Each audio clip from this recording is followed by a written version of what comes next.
Bom dia a todos e a todas. A nossa aula de história hoje será sobre ditadura militar, um período bem conturbado no Brasil, e dentre eles vamos ver alguns fatos históricos que chamam bastante atenção durante esse período da história do Brasil.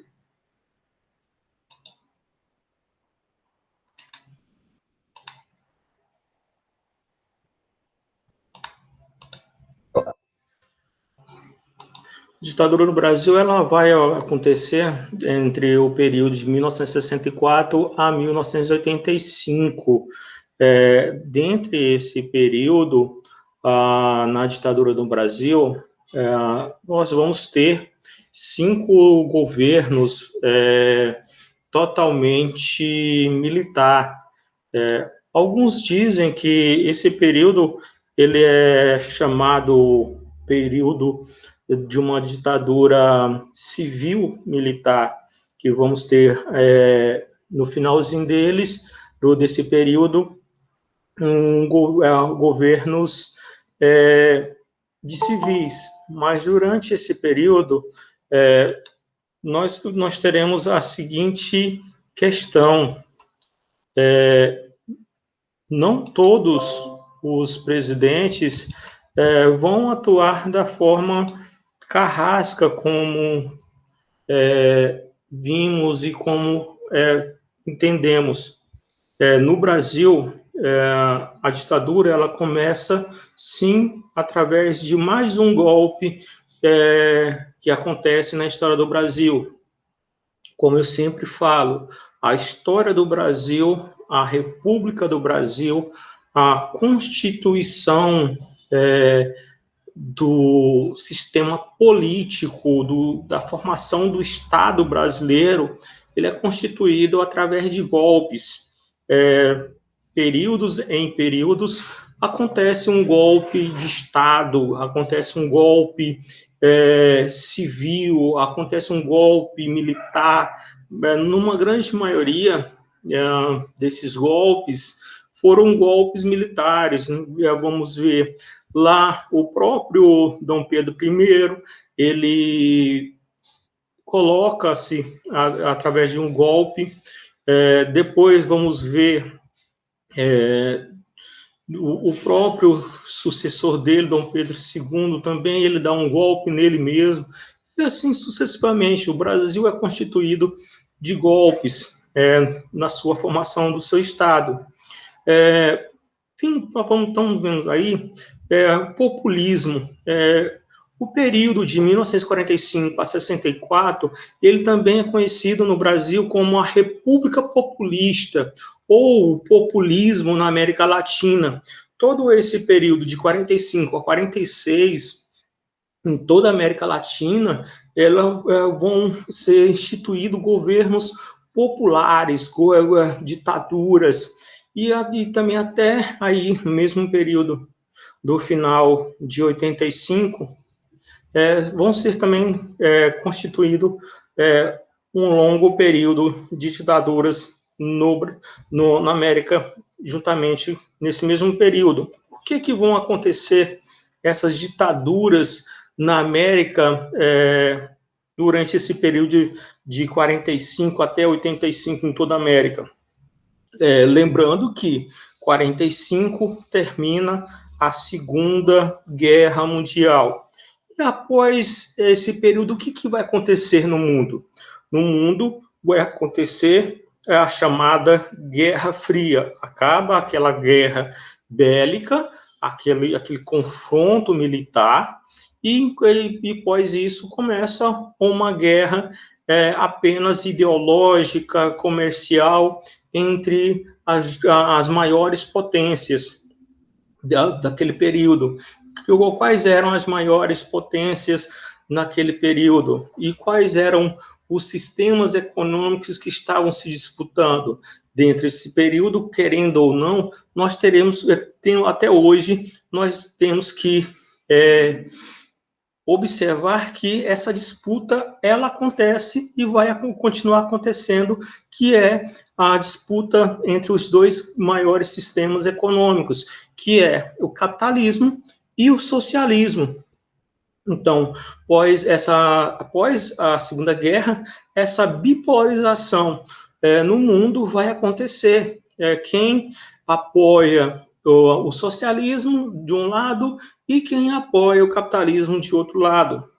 Não diferentemente, nesse período, como os Estados Unidos, que é o representante do capitalismo, ele já tinha fixado acordos comerciais, acordos políticos, aquela velha política da boa vizinhança que ele vai empregar ainda lá no final do século XVIII, início do século XIX, com toda esse território americano. Então,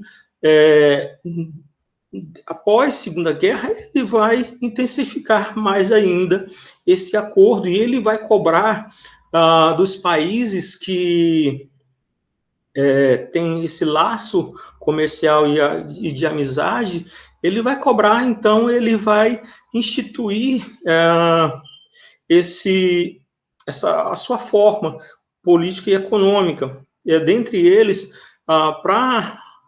novamente vai surgir aquela velha proposta anticomunista.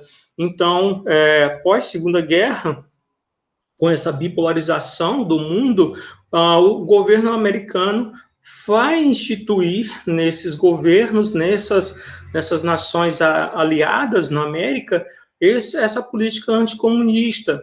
Então, os seus aliados vão aplicar golpes militares, civis militares, numa grande maioria dessas nações americanas, com esse discurso anticomunista que o comunismo vai tomar suas nações e vai instaurar-se e, assim, acabar com a paz dos americanos, não só dos norte-americanos, mas dos americanos, dos sul-americanos e dos americanos ali da América Central. Então, no caso dos latinos-americanos. E, dentre isso, o governo americano ele vai não somente ceder o apoio ideológico, mas também vai ceder apoio financeiro e bélico para esses movimentos acontecerem. Da mesma forma, foi o que aconteceu no Brasil em 64, quando derrubam o governo de João Goulart.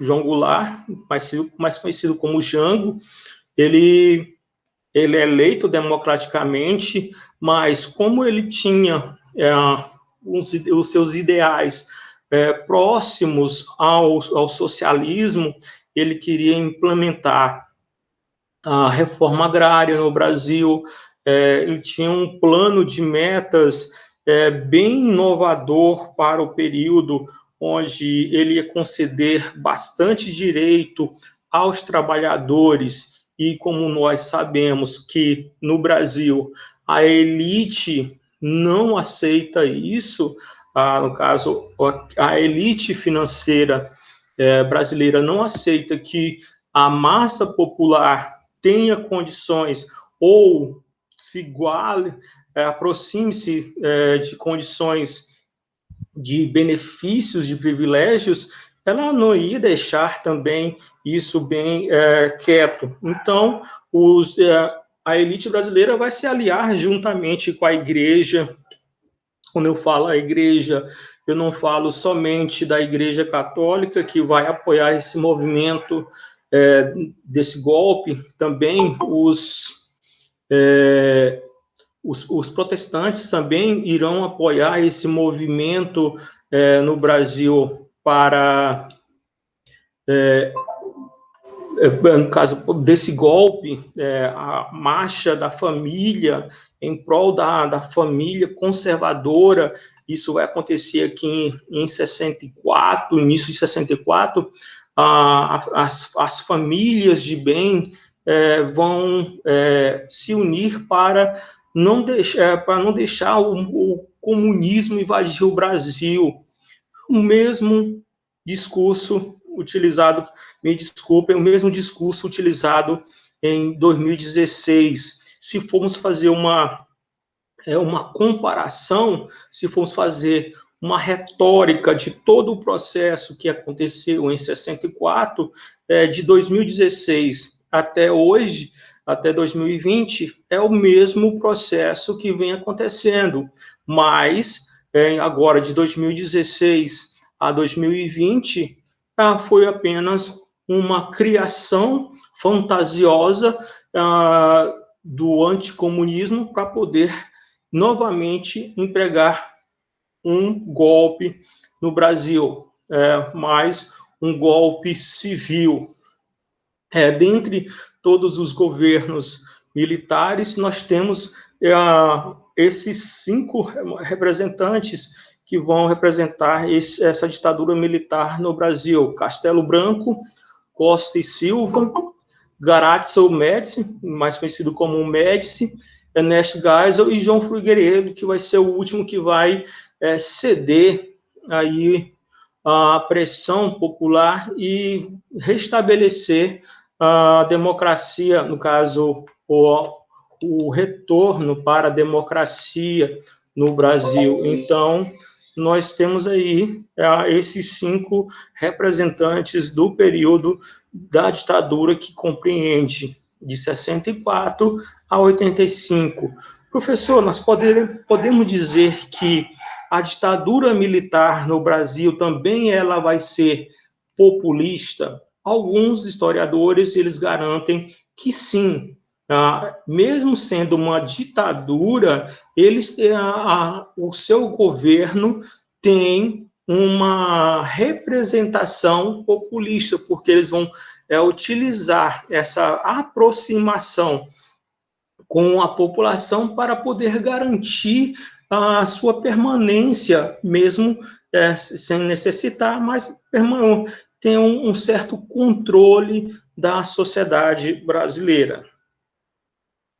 A definição do que foi a ditadura militar. Podemos definir a ditadura militar como sendo o período da história brasileira que vai de 64 a 85, em que os militares governam o Brasil. Então, essa é a definição mais simples. Como nós sabemos, a ditadura ela é representada pela censura, pela opressão, pela tortura e pelo rompimento dos direitos políticos. O governo de Jango, que vai de 62 a 64, como eu falei anteriormente, ele vai ser eleito em 62, então, o presidente Jânio Quadros renuncia e o seu vice, João Goulart, assume. No caso, o João Goulart, ele vai ser eleito no processo que Jânio Quadros se elege. Como já sempre falei anteriormente, durante até 85, no processo eleitoral, você elegia tanto o presidente quanto o vice. Da mesma forma, o governador, o vice, o prefeito e seu vice. Dentro de um processo, dentro do processo eleitoral, você escolhia não a chapa, você escolhia separadamente tanto no caso, o presidente, quanto o seu vice. Você votava separadamente, diferente do que acontece agora, que você vota no conjunto, tanto no presidente, tanto no caso agora vamos ter as eleições para municipais, você vai votar para o prefeito e vice junto. Nesse período não, era diferente, você votava no presidente e no vice. Da mesma forma, por isso que eu falo que o João Goulart, mais conhecido como Jango, ele vai ser eleito pelo povo, democraticamente.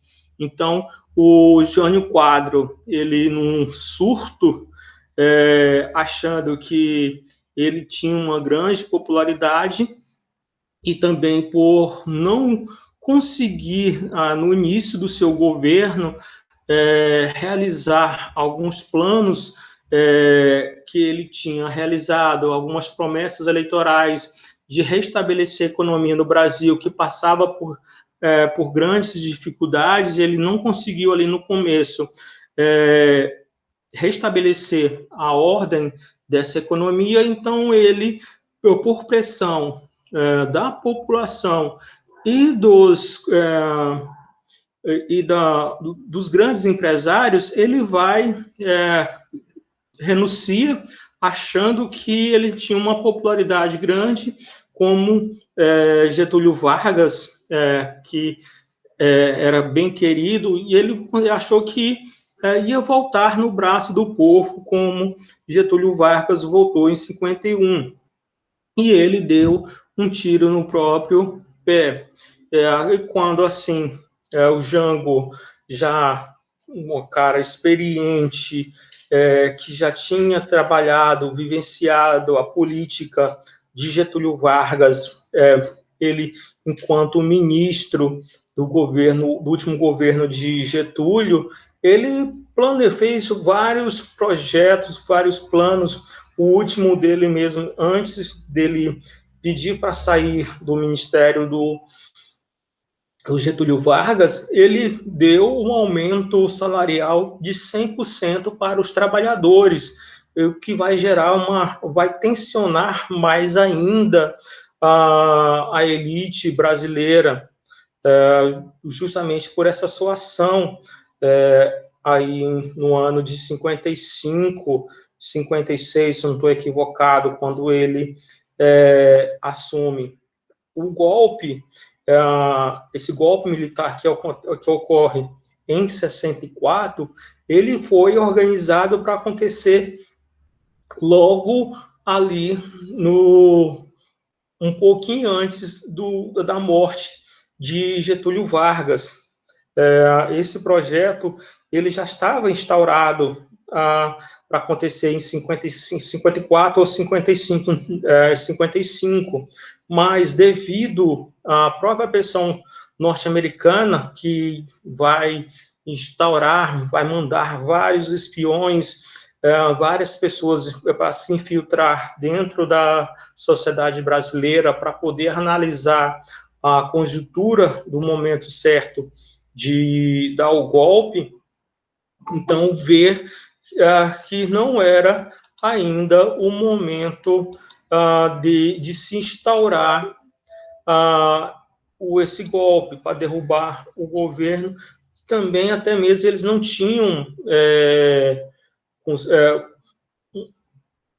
um conjunto de fatos para poder derrubar o governo de Getúlio e também derrubar os próximos governos. Então, isso vai fazer com que abrande-se, mas só que o sentimento anticomunista e o sentimento de se instaurar um governo alinhado ao norte-americano, isso vai se permanecer aí de 54 a 64, vão ser 10 anos de preparação para esse golpe.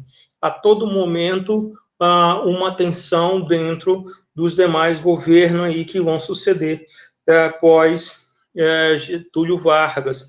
Juscelino Kubitschek, ele vai alinhar-se a todo esse projeto, e até mesmo o próprio Jânio Quadro vai tentar alinhar-se ao governo norte-americano, mas a tensão da elite brasileira vai acontecer maior quando o Jango assume o governo e tenta instaurar seus planos de desenvolvimento, de igualdade para a sociedade brasileira. Então, o João Goulart vai fortalecer os movimentos sociais, é o que vai tensionar mais ainda a elite e o próprio governo norte-americano, porque na mente capitalista, uma sociedade igualitária,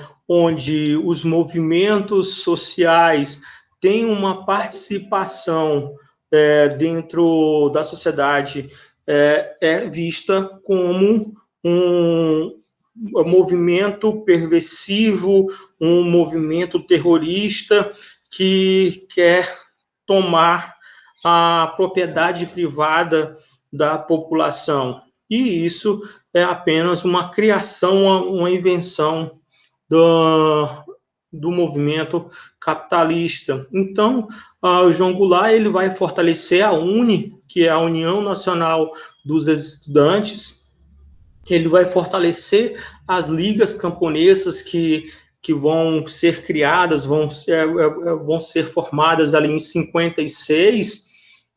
Então, essas ligas camponesas vão lutar pela reforma agrária, e a maior tensão ela está aqui na nossa região, que compreende o norte do Tocantins, no período norte do Goiás, Pará e sul do Maranhão.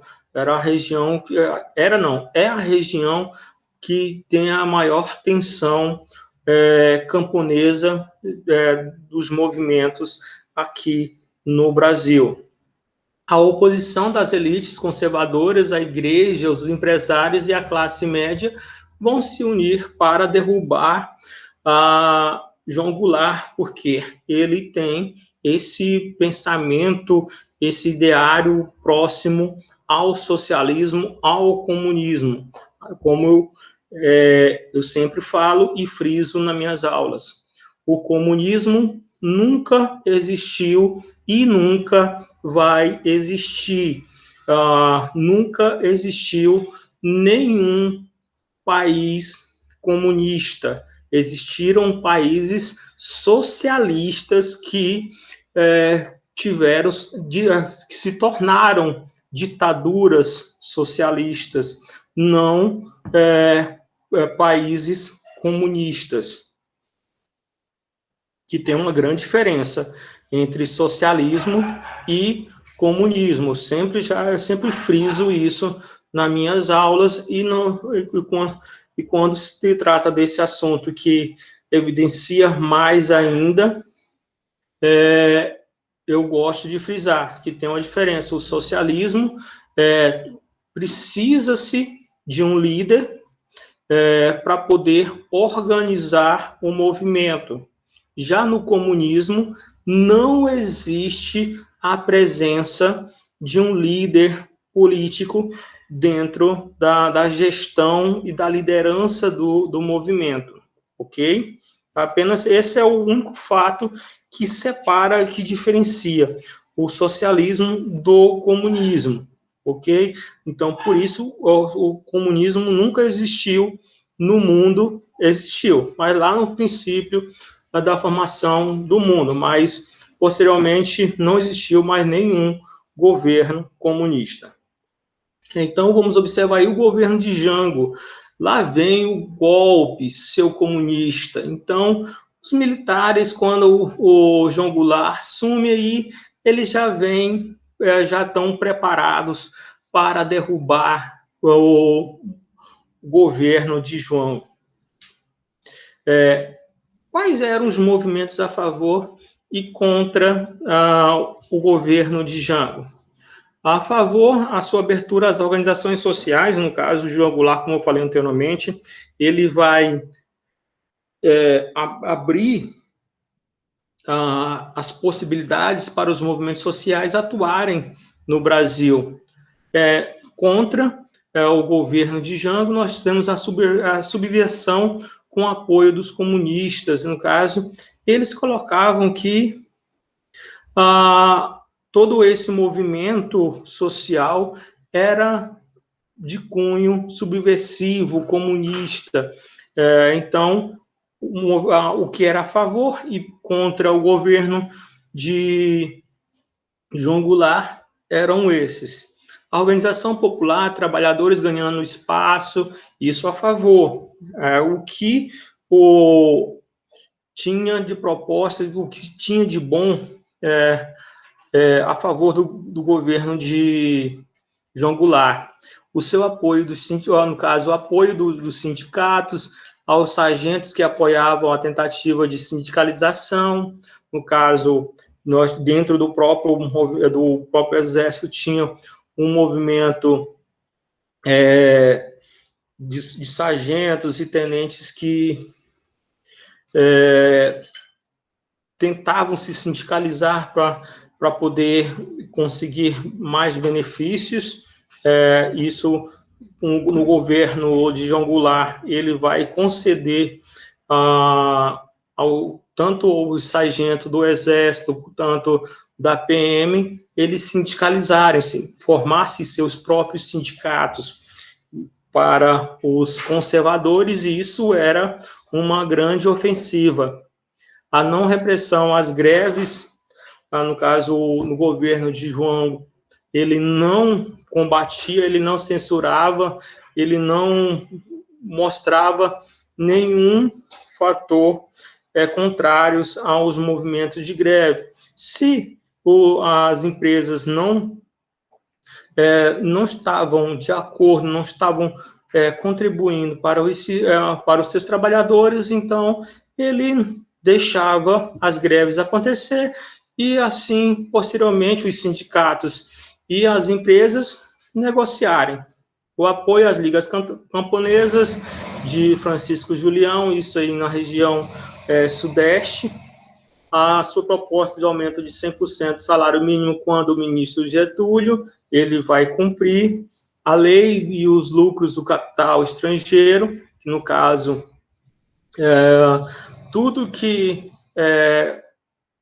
era investido aqui no Brasil pelas empresas estrangeiras, o João Goulart, ele criou uma lei que uma porcentagem do lucro dessas empresas deveriam ficar no Brasil para poder compensar algumas outras situações.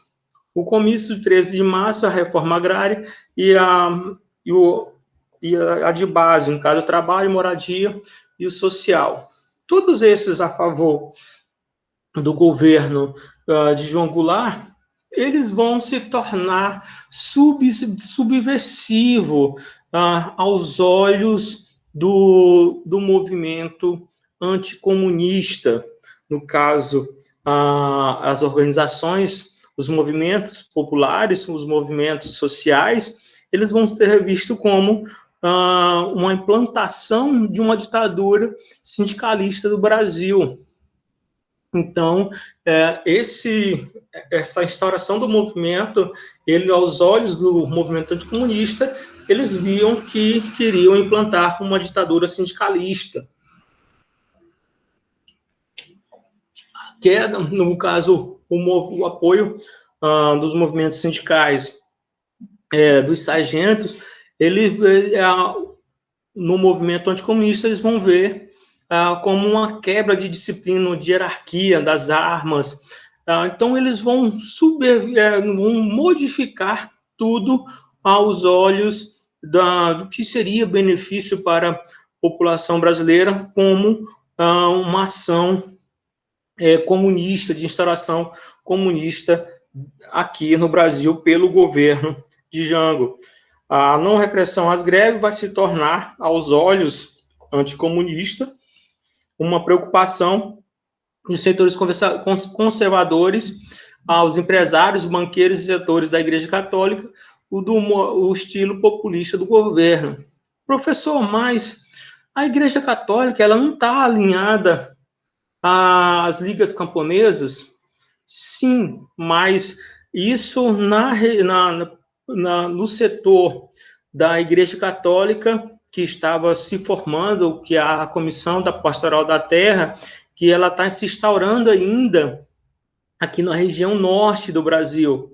Mas para a parte da Igreja Católica, na região central e sul do país, essas ações ele vai contrariar, porque vai modificar o sentimento conservador da sociedade brasileira. Então, isso vai gerar uma tensão para com a Igreja Católica, parte da Igreja Católica, não a parte total. Da mesma forma, os protestantes, que existiam poucos no Brasil durante esse período, mas eles também vão se alinhar a esse movimento anticomunista, porque são conservadores, defendem a família, defendem os bons costumes, defendem os homens de bem.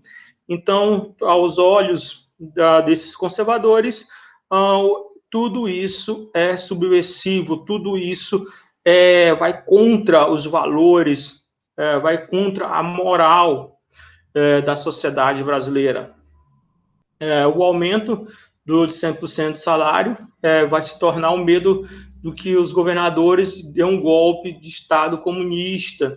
Tudo isso vai sendo modificado, instaurado na sociedade brasileira. E isso vão sair vários e vários cartazes, panfletos sendo distribuídos, principalmente nas regiões metropolitanas, esses panfletos com esses anúncios contrários a esse movimento do governo de João Goulart. A preocupação do governo dos Estados Unidos, juntamente com a classe conservadora brasileira, de o Brasil virar uma nova Cuba ou uma nova China. Por que eles estavam com medo? Porque em 59, Fidel Castro, juntamente com Ernesto Che Guevara, aplicaram um golpe socialista no governo de Fulgêncio Batista, que era alinhado ao governo norte-americano em Cuba. Então, todo esse movimento aplicado por Fidel Castro e Ernesto Che Guevara em 59 em Cuba, um país, uma ilha ali alinhada até então ao governo norte-americano, derruba-se esse governo, instaura-se uma sociedade socialista, e isso vai gerar uma tensão maior ainda. Por quê? Mesmo durante esse período, após instaurar o movimento comunista, comunista não, o movimento socialista em Cuba, tanto Fidel Castro quanto Ernesto Che Guevara, eles vão sair pelas nações latino-americanas,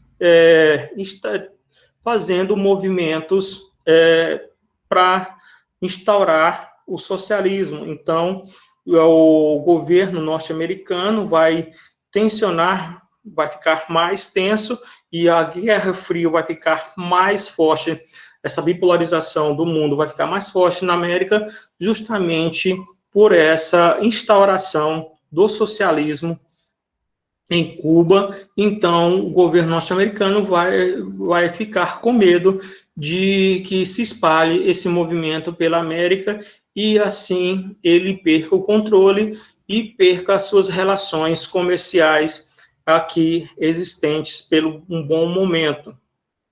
Então, posteriormente aí, nessa tomada socialista por Fidel Castro e Ernesto Che Guevara em Cuba, Ernesto Che Guevara ele vai para a Colômbia, ele vai para a Bolívia, onde na Bolívia ele vai falecer. O governo norte-americano vai matá-lo, vai montar uma emboscada e vai matá-lo, mas só que antes desse período ele vai conseguir fazer vários movimentos aí pelo Brasil, pela América. E no Brasil, o próprio antecessor de João Goulart vai condecorá-lo com uma medalha mais representativa do Brasil, que é a medalha de Tiradentes, vai homenageá-lo, e isso vai tensionar mais ainda. E o próprio João Goulart vai fazer, durante o período da renúncia do Jânio Quadro, ele está na China, fazendo uma visita à China, sendo vice-presidente, e isso vai favorecer o golpe ali aplicado. Aqui vai ser a marcha da família, em prol da família brasileira. Isso vai ser estabelecida, vimos aí também em 2016, que aconteceu a Marcha pela Família também, né? Nenhuma, como se diz, nenhuma coincidência. Aqui mais um golpe que vai acontecer em 64. O golpe de 64, estritamente realizado. No dia 13 de março de 64, João Goulart realiza um grande comício na Central do Brasil, no Rio de Janeiro. Defendeu as reformas de base. Neste plano, Jango prometia mudanças radicais na estrutura agrária, dividindo, no caso, as terras dos grandes latifundiários, e isso vai gerar uma tensão bem grande aí dentro desse grupo. A economia e a educação no país. Em 19 de março, católicos conservadores realizaram a Marcha da Família com Deus e pela Liberdade, repudiando a tendência socialista no governo. Mais uma semelhança com Deus, Deus acima de tudo. Então, vamos lá, mais uma representação aí que podemos utilizar de 64 para 2016 e 2018, né? Brasil acima de todos e Deus acima de tudo, né? As tensões aumentavam a cada dia. No dia 31 de março de 64, as tropas de Minas Gerais e São Paulo saem às ruas para evitar uma guerra civil. Jango deixa o país refugiando-se no Uruguai. Os militares tomam o poder. O que chama atenção no dia 31 de março de 64, as tropas saem às ruas com esse intuito de dar o golpe, vão dar o golpe nessa data, mas o que eles imaginavam que teriam milhares de pessoas nas ruas, se rebelando, se manifestando, e o que encontra-se são algumas centenas de pessoas mostrando-se o seu movimento, mas vão ser reprimidos. Nesse mesmo acordo, para essa mesma data, os Estados Unidos tinham se preparado,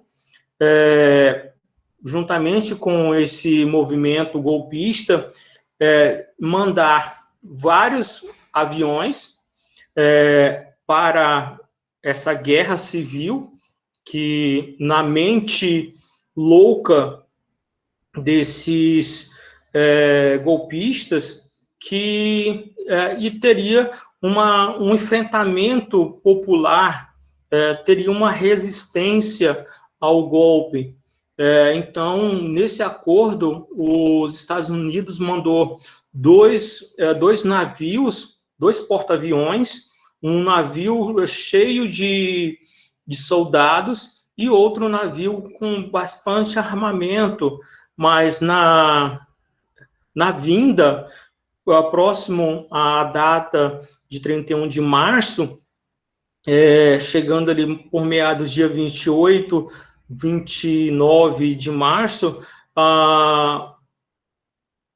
recebem uma notícia que não precisariam eles chegarem até esse local, até o Brasil. Mas, mesmo assim, eles continuam a viagem.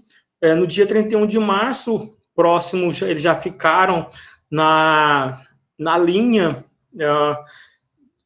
como se diz, das águas internacionais e das águas brasileiras, ficam ali aguardando uma ordem de chegarem ao Brasil para poder fazer esse enfrentamento. E no Brasil não houve essa resistência inicial ao golpe de 64. Não houve resistência nenhuma popular.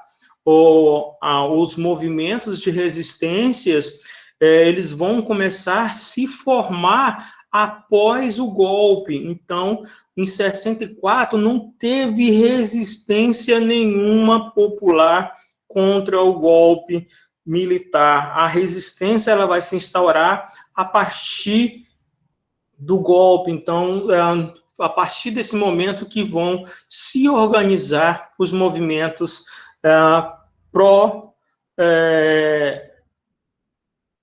pró-contra, no caso um movimento de luta contra a ditadura.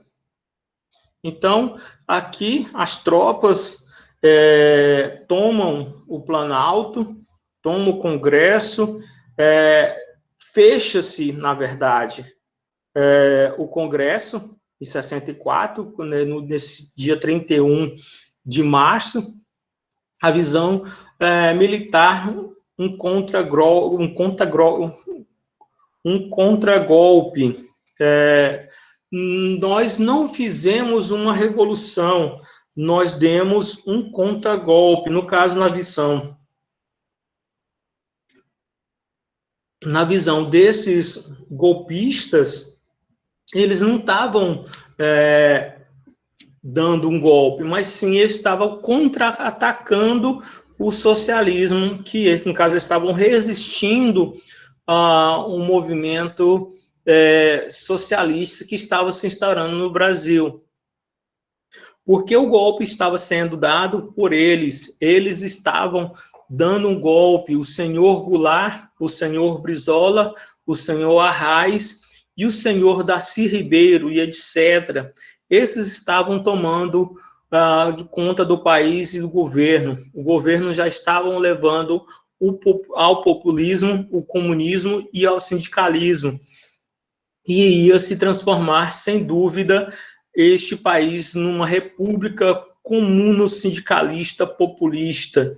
Isso vai ser escrito pelo general do Exército do Rio Grande do Sul, em 64, o senhor Carlos Alberto de Fontoura, ele que vai fazer esse escrito, dizer que eles não estavam dando um golpe, mas sim um contragolpe no socialismo no Brasil.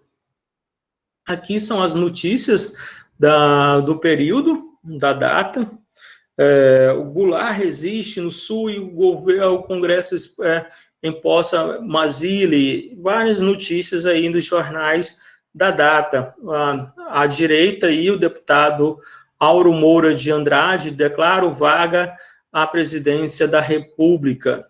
No caso, João Goulart, com medo de ser morto, vai fugir como qualquer pessoa faria com uma ameaça dessa.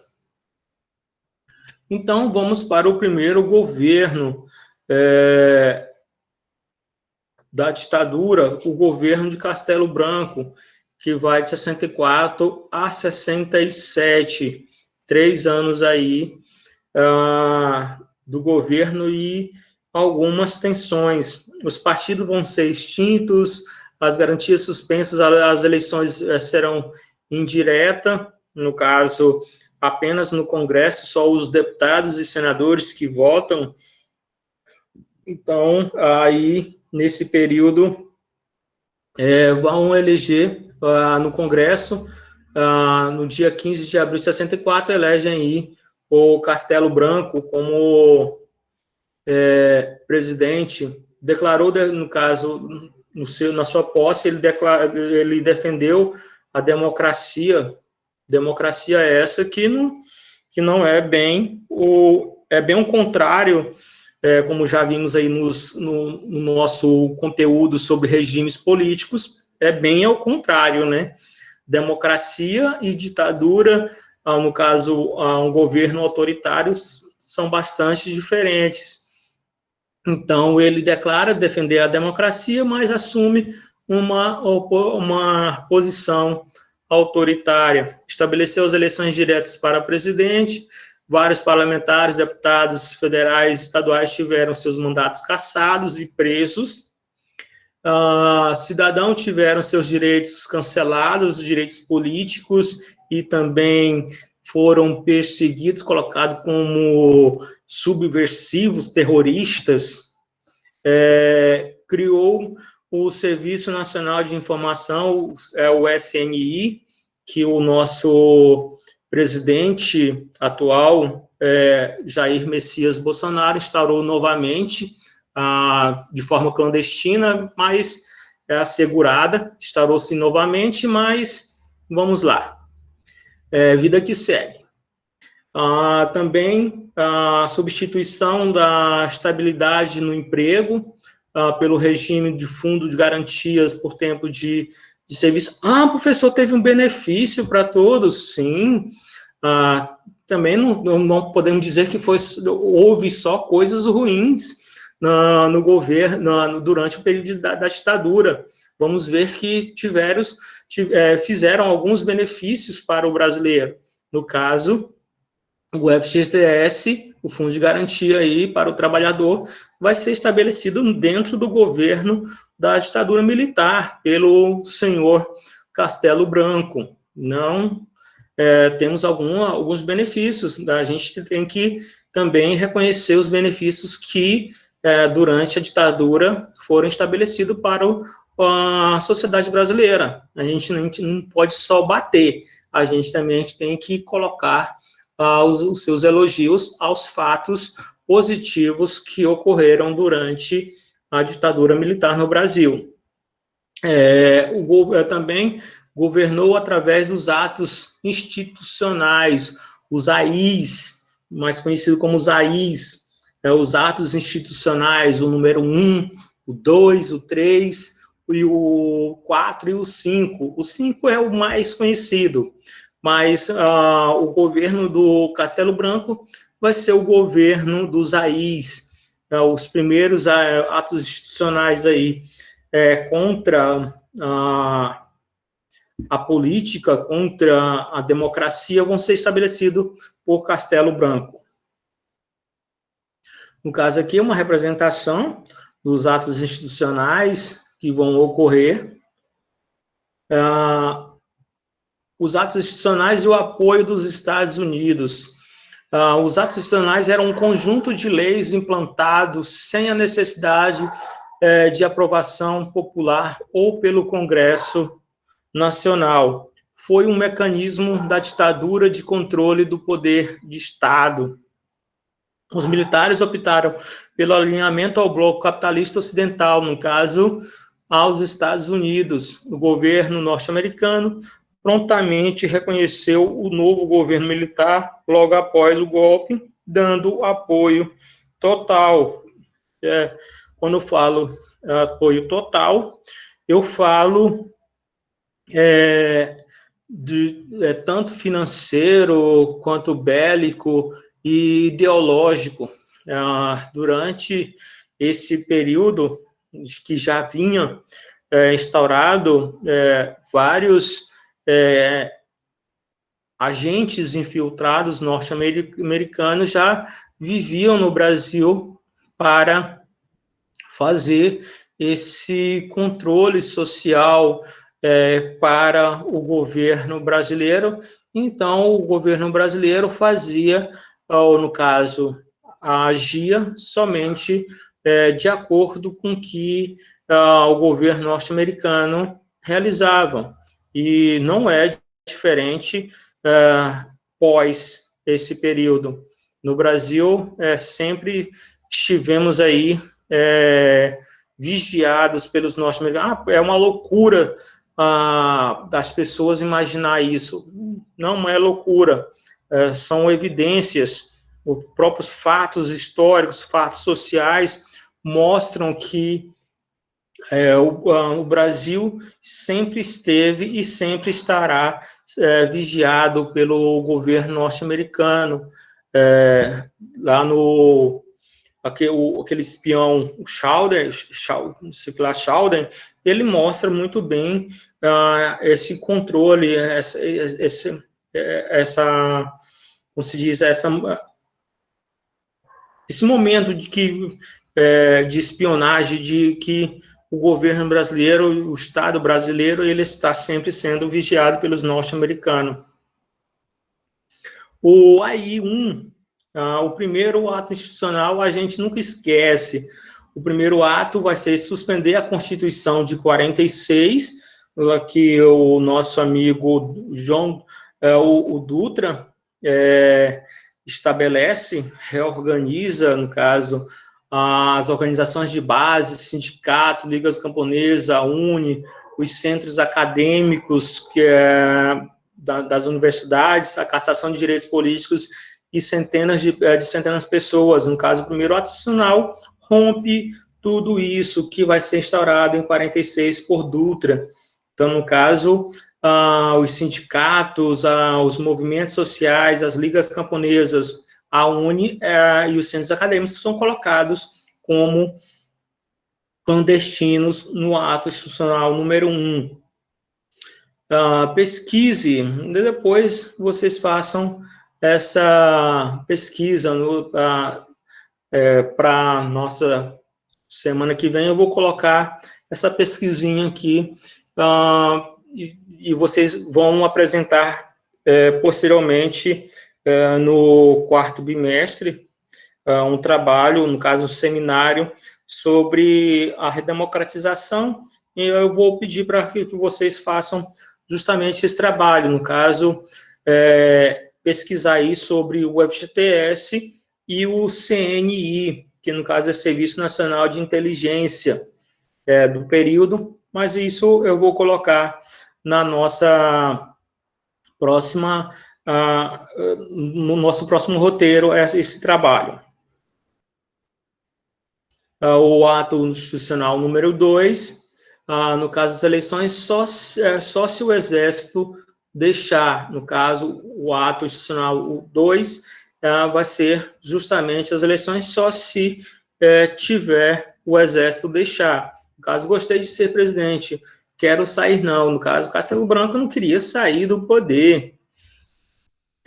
O ato institucional número 2, após as eleições dos governadores, caça JK como candidato a presidente, prorroga Castelo Branco como presidente até 67, não há mais eleições diretas, o presidente e governador, o bipartidarismo se instaura, o Arena apoiava os militares e o MDB a oposição permitida por eles.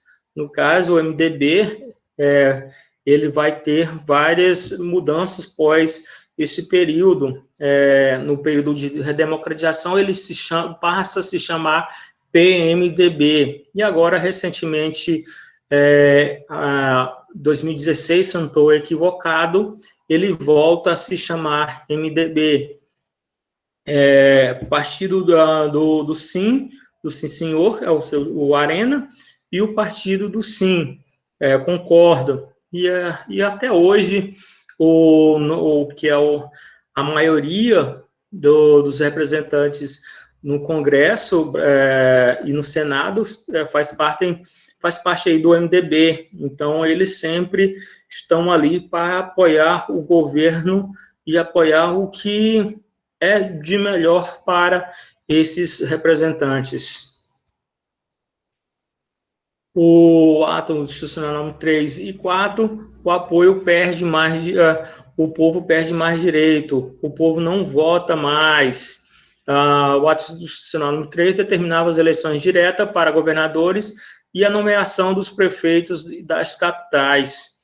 O ato institucional número 4, a convocação do Congresso Nacional para a votação e promulgação do projeto de Constituição de leis do país, que revogava definitivamente a Constituição feita em 46. mais uma modificação na nossa Constituição.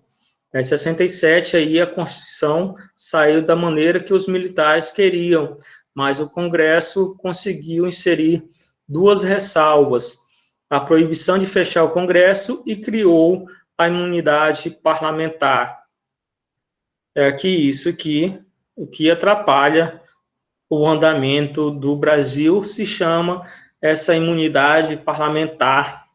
É uma crítica minha, que essa imunidade parlamentar faz com que muitos políticos corruptos não sejam presos e não paguem o seu crime, né? A Constituição de 67, sobre a Constituição de 67, vamos refletir e responder.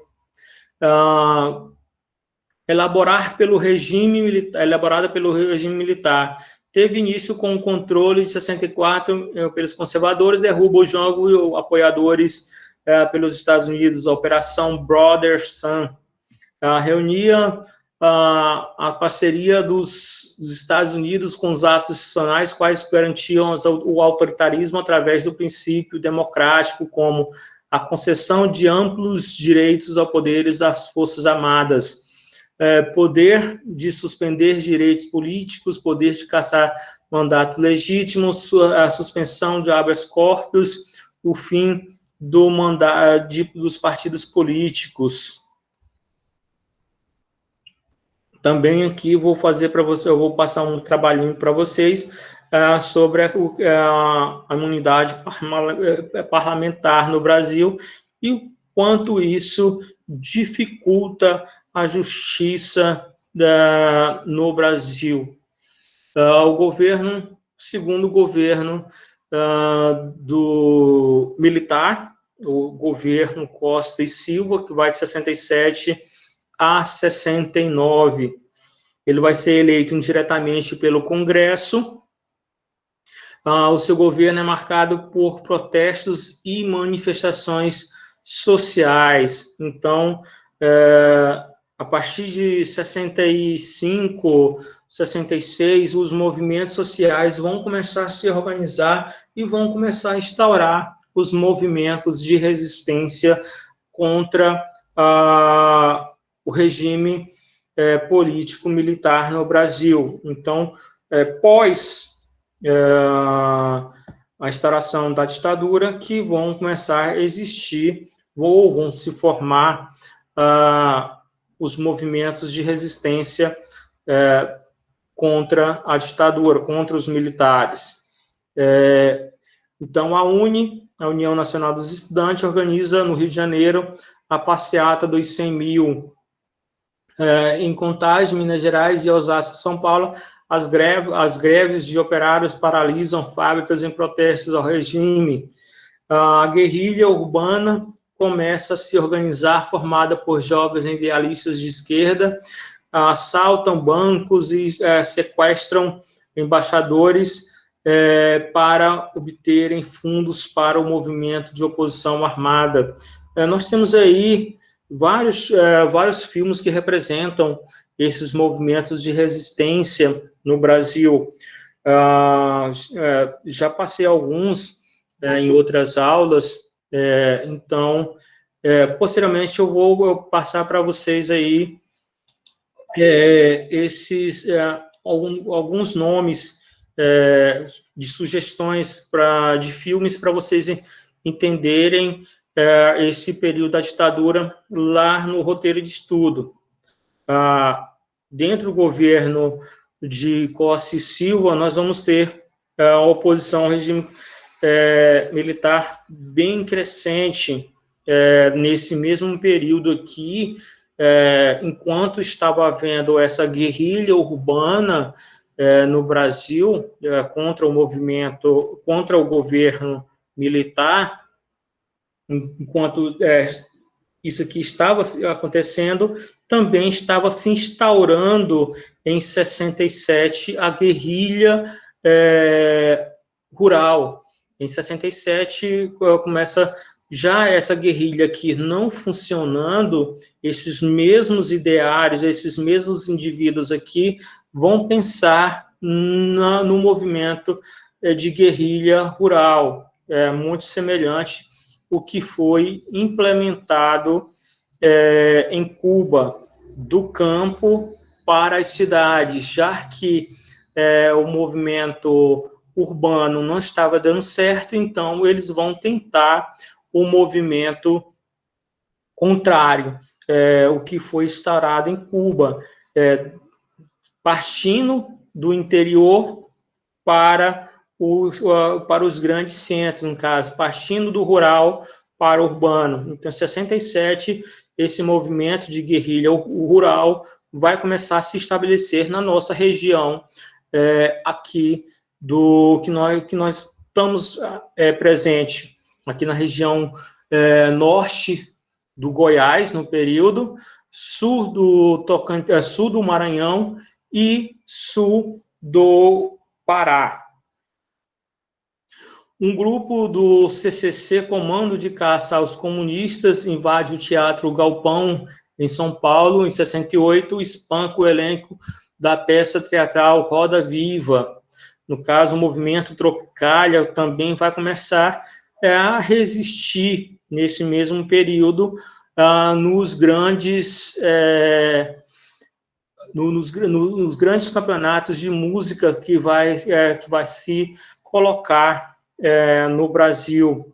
Através dos festivais de música, os artistas como Caetano Veloso, Gilberto Gil, Rita Lee, Geraldo Vandré protestam contra a ditadura com suas músicas. Muitas das músicas e propagandas de rádio e TV que falassem contra o governo eram censurados.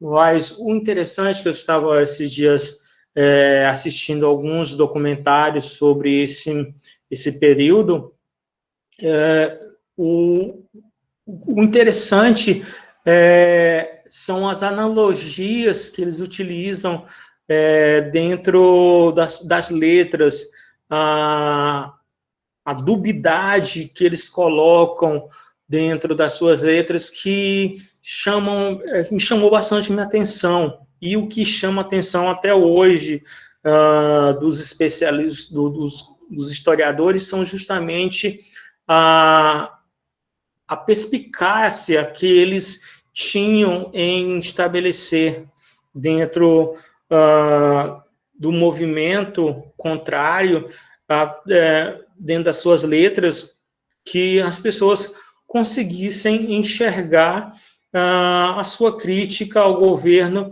e mesmo assim o governo não poderia censurar certas letras, porque poderia ser ou não o que eles estavam imaginando.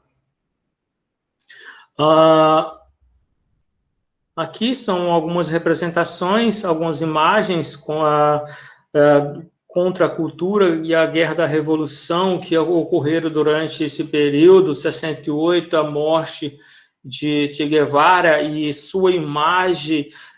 O interessante é que, com a morte do Ernesto Guevara, que eu fico assim observando, que o próprio Estados Unidos, ele pega o rosto do Ernesto Che Guevara, coloca em camisetas e vendem a imagem do Ernesto Che Guevara como o próprio líder dos movimentos sociais comunista. Eles mesmos pegam e montam a imagem desse indivíduo para poder ganhar dinheiro.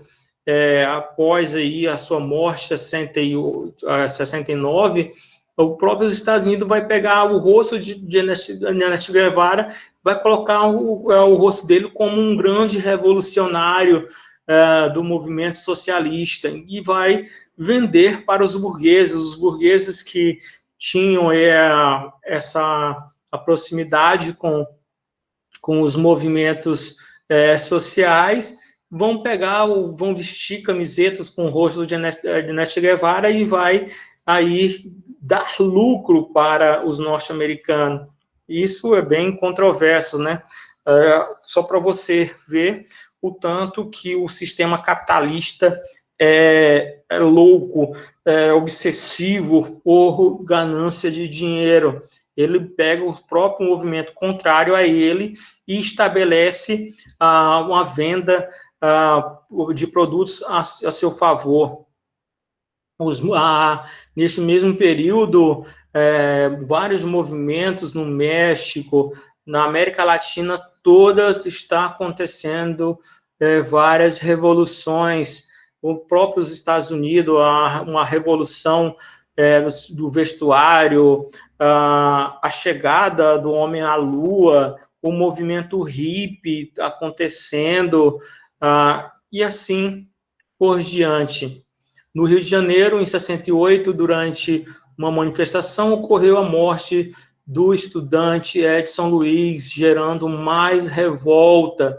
E isso acontece em um restaurante chamado ali um restaurante onde apenas estudantes frequentavam ali, que não tinham condições e tinham um preço mais barato. Então, padres defendem estudantes da polícia após a missa do sétimo dia de Edson Luiz. A própria igreja que chama o movimento pró-família, posteriormente vai ser também atacada pelo próprio movimento que ele defendeu, né? É bem controverso. E assim, a família brasileira vai sofrer com tudo isso. Aqui, após, no caso, na missa de sétimo dia, na Igreja da Candelária, vai ser cercada pelo exército, então vai acontecer um enfrentamento aí entre os estudantes que estavam aí apoiando a morte do Edson Luiz, revoltados com tudo isso. Então, vai haver esse enfrentamento entre o exército aí, entre a polícia e esses indivíduos. Em Biúna, a UNE tenta organizar um congresso, mas seus participantes são presos e torturados. Todos os indivíduos são presos aí em Biúna. Aí a morte do estudante Edson Luiz, essa imagem roda pelo mundo. A UNE, no caso a União Nacional dos Estudantes, organiza no Rio de Janeiro a passeata dos 100 mil, no dia 26 de junho de 68. Cerca de 100 mil pessoas ocuparam as ruas do centro do Rio de Janeiro e realizaram o mais importante protesto contra a ditadura militar. Aqui é mais uma imagem desse dia dos 100 mil, da passeata dos 100 mil. 68, o ano que não terminou. Por que fala que 68 é o ano que nunca terminou? Porque vão acontecer vários fatos, não somente no Brasil, não somente nos Estados Unidos, mas pelo mundo vão acontecer vários fatos que vão ficar em aberto até nos nossos dias atuais. Por todo o mundo clamavam direitos e justiça, protestos nos Estados Unidos, igualdade racial e o fim da guerra do Vietnã, jovens na França, por vários países na Europa. Esse movimento aí de igualdade racial e o fim da guerra do Vietnã é um movimento liderado aí por Martin Luther King, onde ele lutava por essa igualdade racial dentro dos Estados Unidos. Os Estados Unidos travou uma guerra aí obsoleta, apenas por cunho ideológico mesmo, contra o Vietnã, para acabar com o socialismo. A França também estava aí vivendo esse movimento contra o seu próprio governo. A sequência das manifestações reprimidas violentamente por todo o país acabou por despertar a indignação da classe média no Rio de Janeiro, devido às repressões que vão ocorrendo aí. A própria classe média que defendeu o golpe vai começar a se revoltar contra o próprio governo. É o que nós estamos vendo aí, né? Nos dias 2 e 3 de setembro de 68, o jovem deputado Márcio Moreira Alves, do MDB, do Guanabara, usou a tribuna do Congresso para fazer o discurso inflamado contra a ditadura. Até 68, as manifestações eram legais, desde que fossem pacíficas. O que os militares queriam se manter no poder, mas como? A única forma era reprimindo. Então, com tudo isso, o governo a única forma de se manter é através da repressão, do autoritarismo, ou no caso, do totalitarismo, do forçamento do governo. O movimento feminista também no Brasil vem à tona, as mulheres vêm lutando por direitos de igualdade, e também pelo direito do seu corpo. Também em 68, essa mulher brasileira, ela também vem não somente lutar pelo movimento feminista, lutar pelo seu corpo, pelo direito do seu corpo, mas também apoiar o movimento de resistência contra o governo. Então, o movimento feminista no Brasil, ele vem em duas frentes.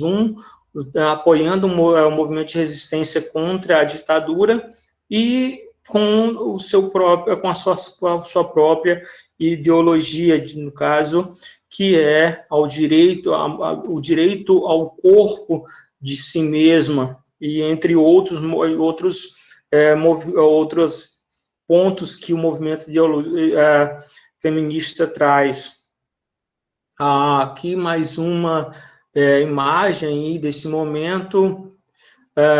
Aí vem o ato institucional número 5 para lacrar o ano de 68. O governo instaura-se o fim da liberdade. No dia 13 de dezembro de 68, o governo decreta o ato institucional número 5. Este foi o mais duro do governo militar e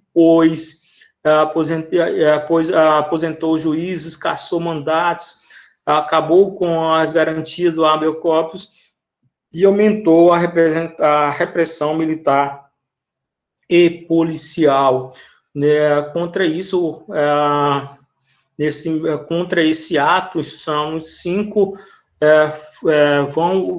esses estudantes vão às ruas manifestar-se e tem a repressão do exército e da polícia contra si. O que foi o ato institucional número 5, para fecharmos, e na próxima aula continuamos sobre a ditadura, os demais governos. Para fechar a nossa aula, o que foi o ato institucional número 5? Concedeu amplos poderes ao presidente da República e aumentou a censura, marcando o início dos anos de chumbo durante a ditadura militar. Do dia 2 de setembro de 78, o deputado Márcio Moreira, do MDB, faz o apelo à Câmara Federal que a população não participe dos desfiles militares do dia da independência. 12 de dezembro de 68, os deputados negam o pedido do Executivo Federal para caçar Moreira Alves, contrariando o desejo do então presidente Arthur Costa e Silva e dos militares. Dia 13, então, menos de 24 horas depois, o então ministro da Justiça, Luiz Antônio da Gama e Silva, anuncia em rede nacional a instituição do ato institucional número 5, que amplia os poderes do presidente. Então, os novos poderes do presidente era decretar recesso do Congresso, intervir nos estados e municípios, decretar o estado de sítio, legislar por meio de decreto de lei, cassar direitos políticos por 10 anos, cassar mandatos eletivos, demitir ou aposentar juízes e funcionários públicos, confiscar bens considerados ilícitos, proibir manifestações políticas, suspender habeas corpus nos casos de crimes políticos. Números, vamos lá, o que é importante dentro do ato institucional, o ato institucional número 5, são os números. Durante os 10 anos e 18 dias que o ato institucional ficou em vigor, nós tivemos 97 deputados cassados, 7 senadores com direitos políticos suspensos, 500 filmes censurados, 450 peças censuradas, 200 livros censurados e mais de 500 letras de músicas censuradas. Esses são os números que nós temos do ato institucional número 5, para finalizarmos nossa aula. Então, na semana que vem, continuamos com a nossa próxima